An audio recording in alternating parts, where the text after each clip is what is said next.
Salomão teve várias mulheres, acabou o que? Na prostituição, acabou aí na idolatria, abandonando a Deus. Então, tudo gerado exatamente por o homem não obedecer ao princípio monogâmico.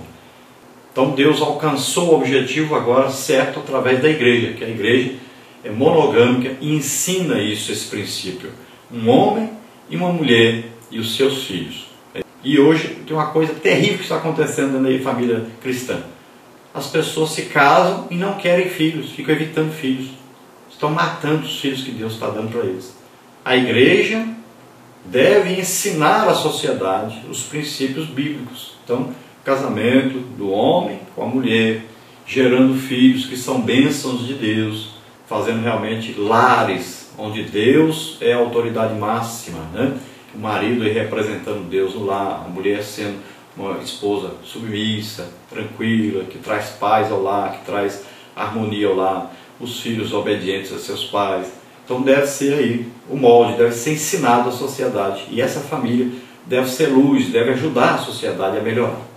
Número 2, a família nuclear ou monogâmica. Esse foi o modelo então idealizado pelo Senhor. Um homem e uma mulher unidos pelo matrimônio. A poligamia vai contra o princípio divino do marido e da esposa ser uma só carne. Gênesis 2:24, Mateus 19:5. Então veja bem, quando Deus criou Adão, ele viu que ele necessitava de uma companheira e não de um companheiro. Deus não criou um Ivo, criou uma Eva para Adão. Então veja bem que o plano divino é um homem e uma mulher. E Deus destruiu Sodoma e Gomorra devido exatamente a essa união de homem com homem, mulher com mulher. E na palavra de Deus, na lei de Deus, está dizendo que não deve haver união entre homem e homem. Um homem não pode se deitar com outro homem como se fosse mulher. Está lá na palavra de Deus isso. E lá no Novo Testamento está confirmada essa palavra, dizendo exatamente que nenhum efeminado entrará no reino de Deus. Nenhum sodomita entrará no reino de Deus. Está bem claro lá também. Então, tanto no Antigo Testamento como no Novo Testamento, existe a orientação de Deus. É um homem, uma mulher e seus filhos. Esta é a família que Deus instituiu, a família que Deus criou. Número 3, a família na atualidade. Então, quais são os principais desafios hoje para a família? Então, você pode colocar aí. Nós podemos colocar aí os ensinos falsos que a família recebe lá no colégio, né? Podemos colocar aí o desafio da tecnologia, né? Tem avançado aí e destruído muitos lares, por exemplo com a internet, que tem aí levado muitos ao vício da pornografia. Tem a TV com os filmes eróticos, com as novelas, né? A pornografia, ensinando a desobediência aos pais. Hoje temos aí o grande desafio da homossexualidade. Então são vários desafios que nós temos hoje para com a família. E para vencer é simples, basta a família estar unida em torno da palavra de Deus, da obediência a Deus, e sempre com muito amor. O amor vence tudo. Nós não lutamos contra pessoas, nunca podemos levar isso para o campo pessoal, né? Nunca levamos isso para o campo do ataque físico a alguém, mas sempre lembrando que a nossa luta é contra Satanás, contra seus demônios, os príncipes que ele tem aí espalhados por toda parte, né, na região celeste, e que anda então torcendo a palavra de Deus, que anda levando as pessoas ao pecado, à desobediência de Deus. Então devemos levar a Deus a essas pessoas, a pregação do Evangelho, levarmos a verdade da palavra de Deus com muito amor, com muito cuidado, sem ofendê-los, sem tratá-los mal, nada disso, sempre levando com muito amor a semente de Deus, a palavra de Deus a essas pessoas. Então, nesse tópico 3, nós temos a família na atualidade. A família está inserida dentro de um contexto social e, portanto, sujeita a mudanças. Porém, os princípios divinos para as famílias são eternos e imutáveis. Mateus 24:35. Os inimigos e desafios enfrentados pelas famílias na atualidade são muitos. Todavia, queremos destacar apenas os espirituais. Vejamos os principais inimigos da família na atualidade. Então, temos aí a carne, o mundo e o diabo. Primeiro, a carne. Aqui, referindo-nos à carne, como a natureza carnal que se opõe ao Espírito Santo e volta-se para tudo que é contrário à vontade de Deus. Sabemos que há uma luta constante entre essas duas naturezas, a carnal e a espiritual. O apóstolo Paulo experimentou tal luta. Veja Romanos 7, 15 a 24. Ela é tão intensa que pode nos fazer pensar que não há como sair vencedor. Romanos 7, 24. Mas Deus em Cristo Jesus nos dá a solução. Ele nos livra do pecado e da morte. Romanos 8, 1 e 2. O apóstolo Paulo nos adverte: andai em espírito e não cumprireis a concupiscência da carne. Gálatas 5,16. Então a família cristã precisa, na direção do espírito, combater a natureza carnal. Assim evitará o adultério, os vícios e todas as mazelas que visam destruí-la.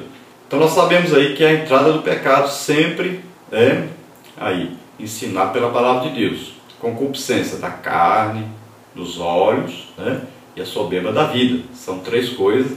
Jesus foi tentado nessas três áreas e nós somos tentados nessas três áreas. É corpo, alma e espírito. Sempre devemos nos lembrar disso. Então, o corpo aí é exatamente o que é chamado aqui a natureza carnal do homem. Existem três tipos de homens, seres humanos. É o natural, existe o espiritual e existe o carnal. Então, natural é aquele que nasceu já com a semente do pecado e vive normalmente. Existe o espiritual, aquele que nasceu normalmente com a semente do pecado, mas ele se arrependeu do seu pecado, aceitou Jesus como Senhor e Salvador, se tornou filho de Deus. E existe o carnal, que é aquele que nasceu normalmente como os outros, herdou o pecado, mas ele se arrependeu, aceitou Jesus como Senhor e Salvador, mas ele se desviou, deixou a comunhão com Deus. Então, esse é que é o homem carnal, que vive na carne, obedecendo a carne. Então, essa pessoa, ela tem um conhecimento de Deus, do que é certo, mas ela resolveu fazer o outro lado prevalecer na sua vida. O lado carnal, de obedecer a carne, aos desejos carnais. Então, essa é a pior espécie de pessoa que existe na face da terra.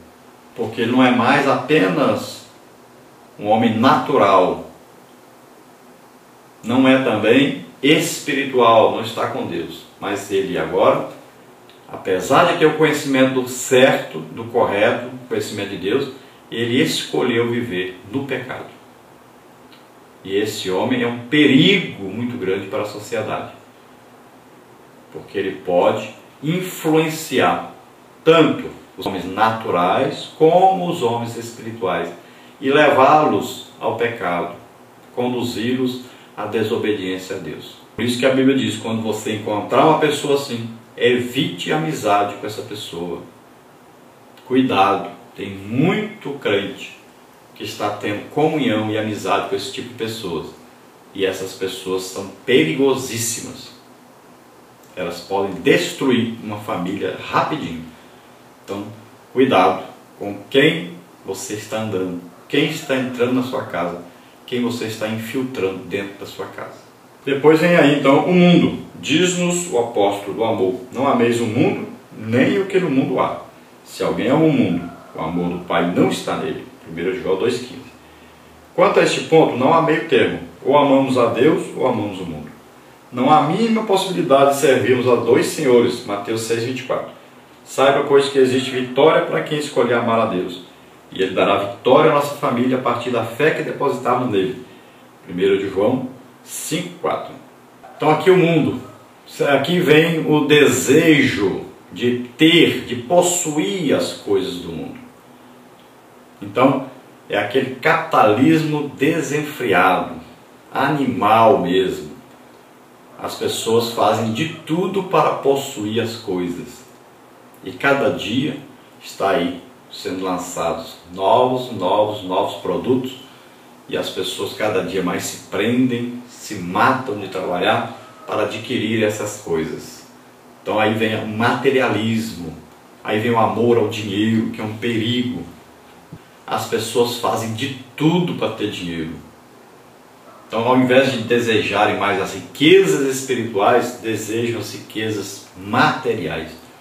As pessoas vão às igrejas, vão para todo lado correndo atrás de coisas materiais, não desejos espirituais. Está cada dia mais difícil ver aí na igreja o batismo com o Espírito Santo.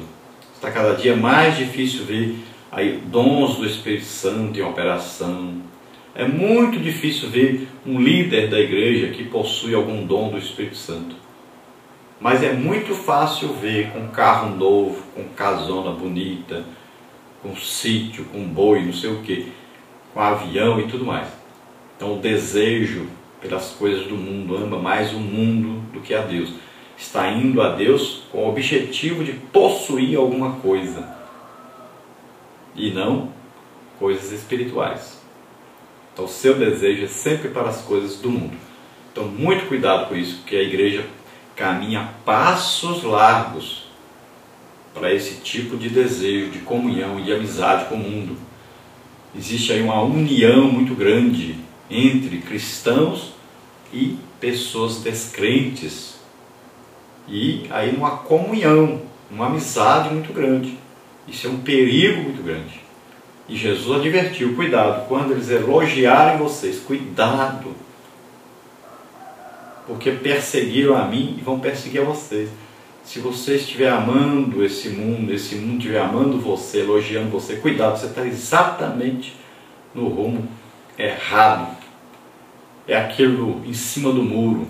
A pessoa nem é cristão mesmo e nem é descrente mesmo, e fica em cima do muro. Concorda com as coisas, não combate o pecado e fica ali. E Satanás vai dizer para você, fica em cima do muro, continua aí, está ótimo assim. Não vá nem para o lado de Deus totalmente e nem vá para o lado do mundo totalmente. Fica em cima do muro, está ótimo, porque o muro é meu. É isso que Satanás diz para você. Continue assim, você está no lugar que ele deseja que você esteja. E Deus diz em Apocalipse que o morno, que ele não é quente e nem é frio, ele vomita da sua boca, ele tem nojo desse tipo de pessoa. Que não combate o pecado, que concorda com o pecado, que faz amizade com o mundo. Então cuidado, você está no rumo errado, no local errado. Por último aí, o diabo. Então a palavra de Deus nos ensina a única forma de vencermos o maligno. Sujeitai-vos, pois, a Deus, resisti ao diabo, e ele fugirá de vós. Tiago 4,7. Se a família sujeitar-se a Deus e resistir ao diabo, este fugirá, pois o segredo da nossa vitória contra Satanás começa com a nossa submissão a Deus, para que depois sim possamos resistir ao diabo. E quando resistirmos ao adversário, não nos esqueçamos de usar a armadura de Deus. Efésios 6, de 10 a 17. Em especial o escudo da fé, com o qual poderemos apagar todos os dados inflamados do maligno. Efésios 6, 16. A família cristã precisa verdadeiramente crer naquele que a criou e usar a sua palavra para direcionar suas tomadas de decisões e sua vida espiritual. Então a palavra de Deus é bem simples. Resistir o diabo e ele fugirá de vós. Então a primeira coisa você vai o quê? Se submeter. Submetei-vos a Deus. Então, primeira coisa, você se submete à vontade de Deus, à palavra de Deus. Você sempre no seu lar tem aí sempre a palavra de Deus sendo ensinada, sendo lida, né? Levando a orientação de Deus para a família e fechando as portas para Satanás.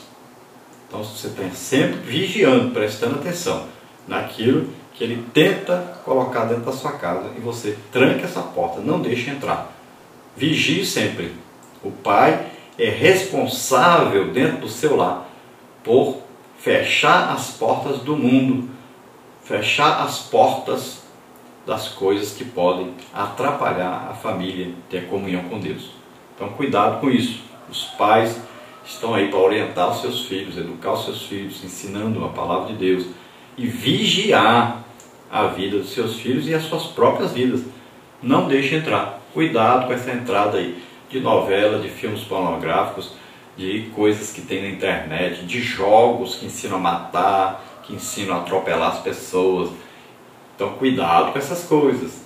Você vigia o seu lar. Tranque as portas para que o inimigo não entre. Cuidado com isso.